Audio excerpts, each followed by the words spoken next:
Welcome into episode 20 of Jacket Sports Weekly. This week we're going to start it off on the court with men's and women's tennis before heading over to the diamond for baseball and softball. So stick around right here. We got it all covered right here on Jacket Sports Weekly. Welcome to Jacket Sports Weekly, Waynesburg University's weekly sports show where we cover the best of the best in athletics. Our analysts discuss a multitude of highlight plays such as touchdown passes. And Barber's going to throw again, one-on-one. Does he got it in him? That's a catch! Tyler Richmond with flags thrown everywhere makes the catch! Touchdown Waynesburg! And ones. This was low, Waynesburg's going to get it! Suggs is going to pull away here, go for the layup, and it's going to fall in and one! PJ Suggs! And home runs. Higgins drives one to left field. The left fielder running back, and that ball is out of here. Grace Higgins. Join us every Wednesday to see what's new in Waynesburg University athletics.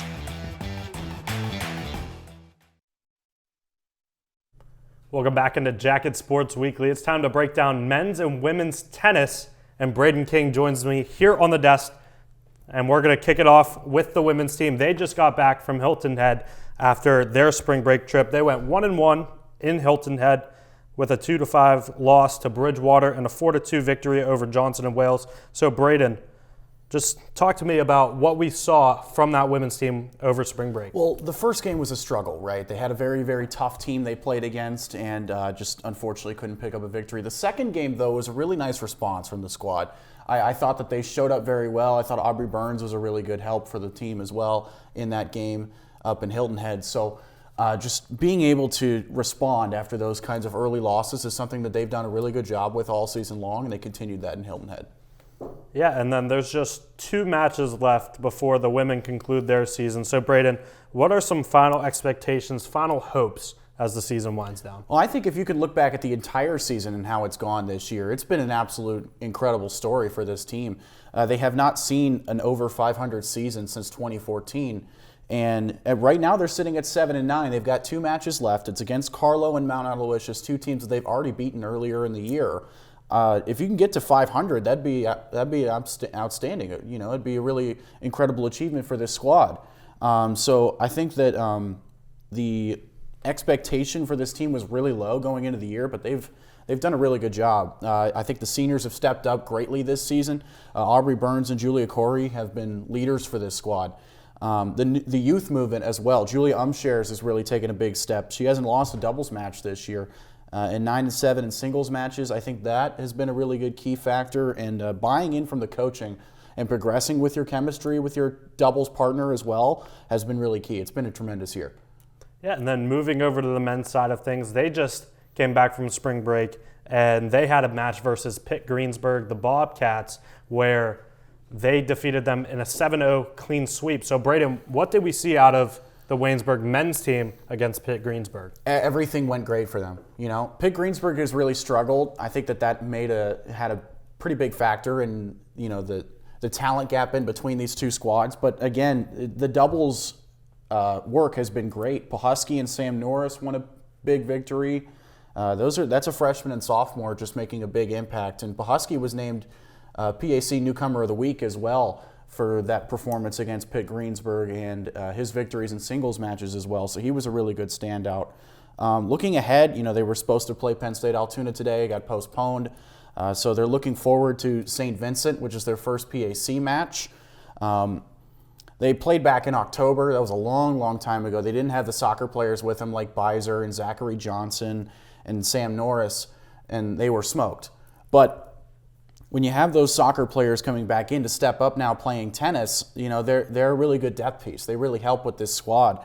You know, the Yellow Jackets were picked to finish 8th of 9 teams. I don't think it's going to end up that way. We've seen what the women's team can do now with the low expectations and being able to go on top of that. I think the men's team can do the exact same thing.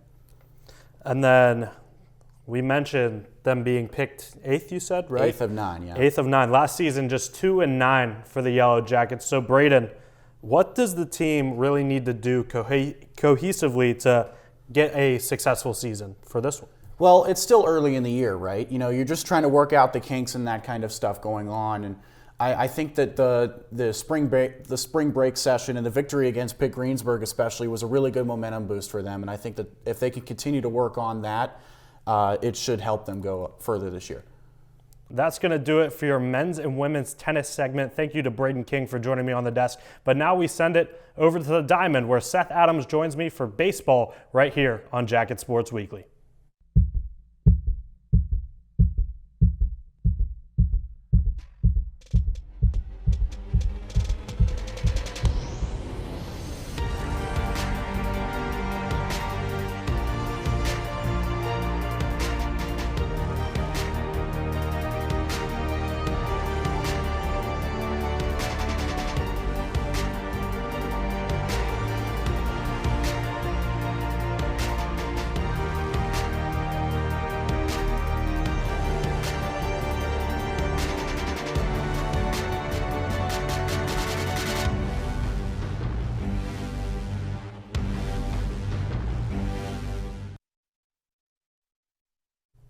Welcome back into Jacket Sports Weekly. Seth Adams joins me on the desk for the baseball breakdown now. Seth, you just came back from spring break as well with this baseball team, and they're coming off 5 straight losses dating back to that spring break trip. They're facing Penn State Altoona on Thursday. So, Seth, what needs to happen to get back in the win column? I mean, it's a non-conference game, so everything's still kind of okay as of right now. But that 5-game losing streak is not a good way to go into conference play when you play Allegheny this weekend in Allegheny. So what they got to do is just build more confidence. This team has been struggling. They've been struggling a lot lately. They only got one guy above 300 in the batting average, and that's Hamilton, who has really been their elite player in the lineup so far. He's got a 311. He's got an inside the park home run. But these other guys have not really stepped up the way that I hoped they had. They had a really solid beginning of the spring trip in which a lot of guys were tagging extra base hits.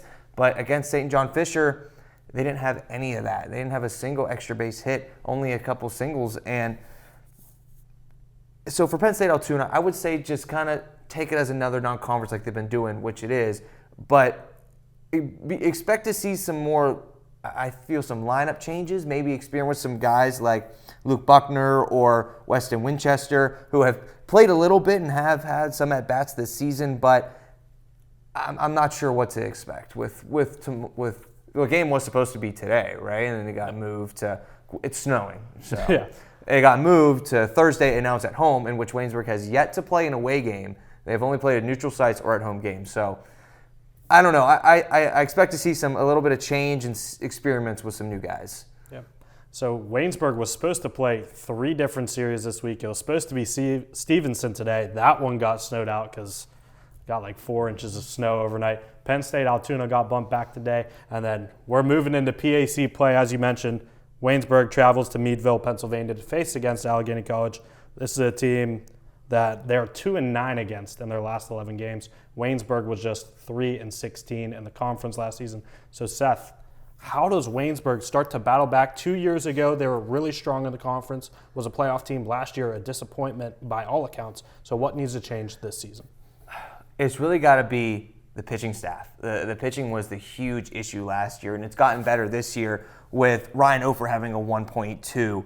Hudson Pinkovich has a 2.7, but your main starters, Ethan Earhart and Gavin Pratt. Earhart's at 6.26, Gavin Pratt's at 5.65. Now, St. John Fisher, Ethan Earhart pitched against them. It was his worst game of the year so far, but some other guys have to step up too, which I think they have in Ryan Ofer and in Alex Nicholson. Alex Nicholson started a couple games, and he has a sub-3 at 2.92.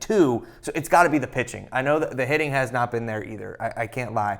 But they have nothing to lose. I mean, they're coming off of a season last year, historically one of their worst. What else can they do? You got the whole world to prove. You were projected last in the preseason polls. I mean, what do you got to lose? Just go out there and give it your all. I mean, everyone's expecting you not to do anything, so go and prove them wrong. It's scary to play a guy who's got nothing to lose. That's the mindset you got to have when heading into conference play, especially against Allegheny, who you have struggled.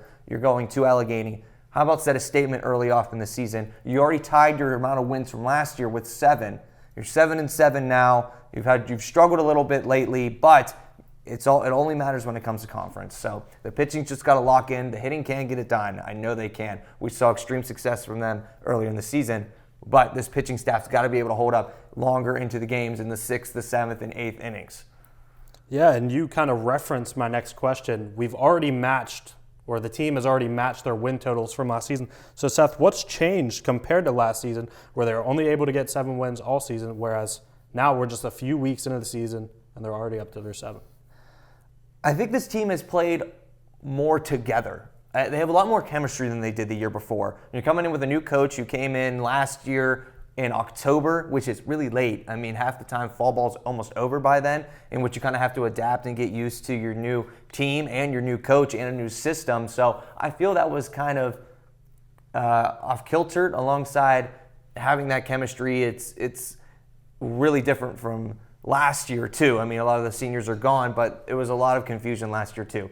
So this year I feel this team has a lot more chemistry and a lot more bond. When I was on that trip with them, I was talking to some of the guys. They don't have cliques in the dugout anymore, like where some hang out with others. They're on the other side of the dugout. They don't really communicate with each other. And this is a large team. Don't get me wrong. There's a lot of people in here, so it's hard to kind of connect with everybody. But they emphasize that they all play as one now. It seems like this team is truly connected, and I feel that goes extreme measure, especially in baseball.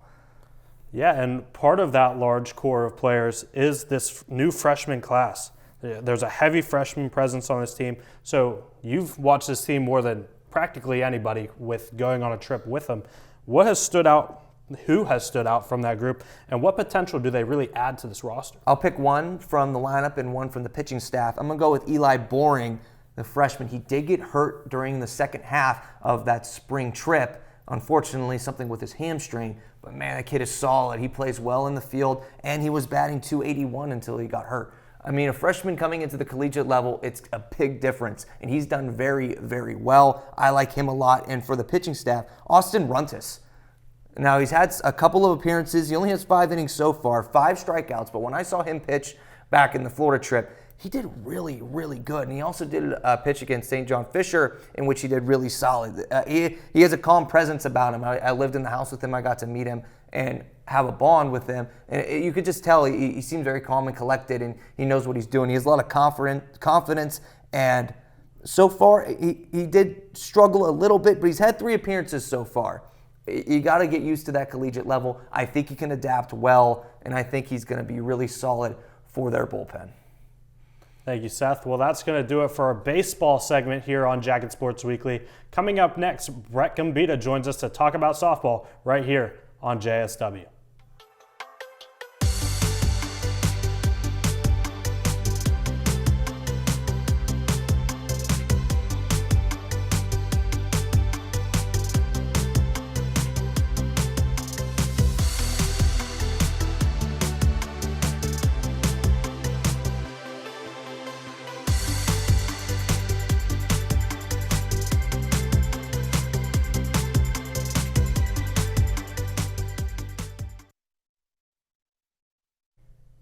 Welcome back into Jacket Sports Weekly. Brett Gombita joins us on the desk now to break down some softball. So, Brett, last week we really saw one of the great performances in recent Waynesburg history, that being Braylee Corbin in her 3 home run game, a new record for the university. And you spent some time down with the team in Myrtle Beach. So tell me what you saw just specifically about Braylee Corbin this season. We didn't see a single home run at Myrtle Beach, and a lot of that was actually because the fences were deeper in Myrtle Beach. We get back up here to Waynesburg. There was a couple of balls hit in Myrtle Beach by Corbin and by some others that would have been home runs at Waynesburg. So we get back here to Waynesburg, and it's no surprise that in the second game back at home, she goes for 3 home runs. And, you know, maybe the people are a little bit surprised by that performance because, I mean, it was amazing. But when you go back and look at the numbers from where she was before Waynesburg, which was West Virginia Potomac State, she had 31 career home runs there and batted .458. So it's not that big of a surprise when you do your research and you dig back and look to see what she was doing there. But we haven't had this kind of presence of power on the team, really, at least in my time here at Waynesburg. In fact, last year, Mesa Heitman led the team in home runs with 5. Braylee Corbin's already at 5, and 3 of those came in one game, and 2 of them actually came in another game, which was before Myrtle. So it's been a great performance. It's been great to watch her all year. Yeah, and this softball team has really been one of the most successful teams on campus. They've had multiple championships recently, many deep playoff runs. And last season, it was really kind of a lackluster season for their standards. But through 14 games this season, they're 11-3. So what has changed compared to last season to get back in this winning stretch for them? Yeah, so they got shut out 3 times in their last 7 games of the year. They actually lost 7 of the last 8. And so far this year, they've scored a lot more runs than they did on that stretch. They were missing Autumn Stemple during that last set of games as well. I think, honestly, this team has more pitching depth through this portion of the season than they did last year, and that's even after they graduated Sydney Wilson, who's probably the best pitcher to ever go here. You get Presley Meadows and Madison Baker back for another year. They were just freshmen last year. Now they've got that year of experience under their belt. They're like I said, on the offensive side, they're scoring more runs per game, and I think that's really the key. Is it's both in the hitting and the pitching. Both sides of that equation have improved. 11-3 so far this season. You can break that down into 3 portions. I like to think the 3-1 before Myrtle, 6-2 in Myrtle, and then 2-0 since. We'll see how they keep it up into conference play, but I think they've improved on both the pitching and hitting side. Yeah, so Waynesburg has been 19-36 versus Washington and Jefferson, the Presidents, since the 2002 season. And that's who they're playing this weekend in the opening games of PAC play. So, Brett, what do this Yellow Jackets team need to do to start PAC playoff with wins? Yeah, adding on to that a little bit further, they haven't beat W&J since the 2023 season. You go back and look at the games last year, a 7-5 loss and a 7-4 loss.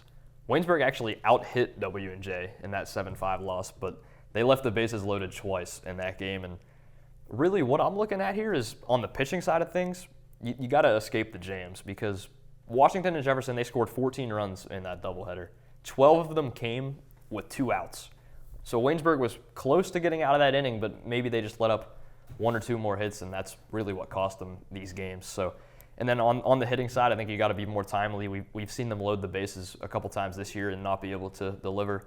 But once they can start finding those timely hits and start converting on the pitching side by getting out of those jams, that's really what they're going to need to prevail them over this President's team. And moving on, we've talked both about the hitting and the pitching side of things, and I'm asking you this question because you've spent so much time with this softball team with the spring break trip. What has stood out more to you, the offense or the pitching staff? This is hard. They're scoring 7.2 runs per game. They're holding their opponents to 3.8 runs per game. They lost their best hitter last year. Grace Higgins graduated, and pitcher Sydney Wilson, she also graduated. We didn't really know what we were going to see coming into this year on either front, you could say. If I had to pick, I would say hitting, because of the uptick in power we've seen from Braylee Corbin, Jamie Kelly, etc. They're only 1 home run away from matching last season's total. They're averaging about 10 hits a game as a team, and I think there's more games this year that they wouldn't have won without their bats. But I'm not discrediting anything that the pitching staff has done, because they've been amazing as well. We've seen some new faces there with Emily Pratt kind of emerging onto the scene. But yeah, I think if I had to pick, I would say hitting, but both have been impressive. And as we get into PAC play this weekend, my last question for you, Brett, is this Waynesburg team, do they make the playoffs? And if they do, are they going to make a run? Or is it going to be one of those times where you just kind of squeak in and say you made it? I don't know how much you want to look into the preseason poll. They were picked 5th in the poll, but I don't think the coaches could have seen any of the incomers. I don't think they could have seen what they were going to do. And it's just, I think they're going to finish top 3. I'll put it that way. I think they're a top 3 team in this conference come the season's end. And going back to that preseason poll, once again, I don't know how much you look into that, like whatever. But Westminster, they were the top team in the poll. They're playing 500 softball right now. They're 5-5. Also, it's non-conference play, so probably shouldn't read into that either. But I think just this Waynesburg team, the tight-knit, close bond that they have, that they do a lot of stuff together, and that could help them play better on the field. Maybe, I don't know, maybe they use the power of friendship to land them a spot in the PAC playoffs and maybe go all the way. But I'm going to say they finish top 3, they get in, and they make a run. The power of friendship, Brett Gombita predicts, will lead Waynesburg to a top 3 spot in the PAC. But that's going to do it now for the softball segment here on Jacket Sports Weekly. Stick around though, because I'm going to show you my top 5 players of the past week right here on Jacket Sports Weekly.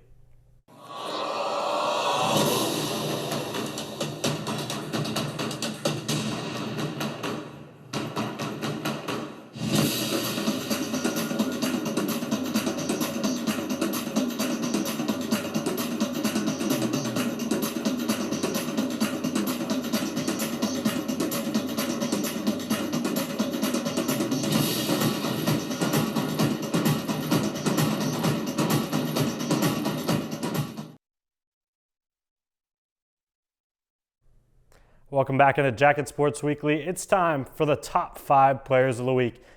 It was a relatively slow week for Waynesburg sports, just one doubleheader for each of the softball and baseball teams, and then just one match for the men's tennis team. So a pretty quiet week overall, but we're going to get started here with number 5, and that's going to be Trent Giraffa, the first baseman for the baseball team. Trent Giraffa went 3 for 4 with 2 RBIs in an 8-3 loss to the St. John Fishers Cardinals. It was a rough weekend for the Yellow Jackets baseball team, but Trent Giraffa was really the lone highlight for that team. He's batted .279 this season, has 12 hits, and leads the team with 8 RBI this season.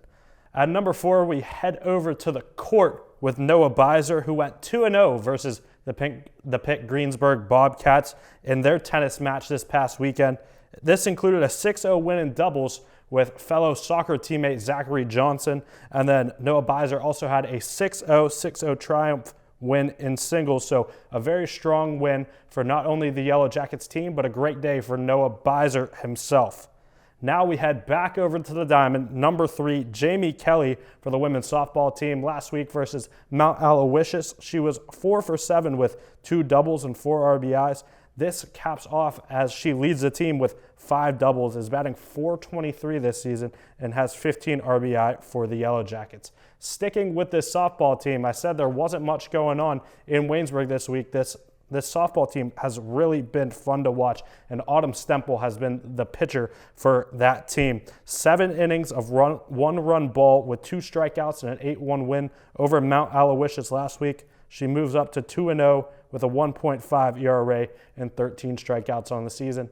And as we head over to number 1, we're sticking on the diamond, and it can't be anyone else besides Braylee Corbin. A 3 home run game for Braylee Corbin, a new school record in the 9-1 win over Mount Aloysius. She was 4 for 5 in the doubleheader, 3 home runs, 4 RBIs, and in the other game, she had 3 walks as well. So she leads the team with 5 home runs, 19 RBIs. She's batting .458 and has 22 hits on the season. So a slower week for the Yellow Jackets athlete, but an important week, especially for Braylee Corbin.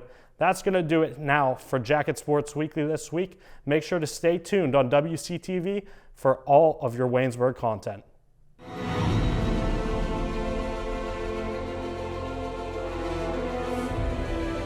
This has been a production of Waynesburg Community Television.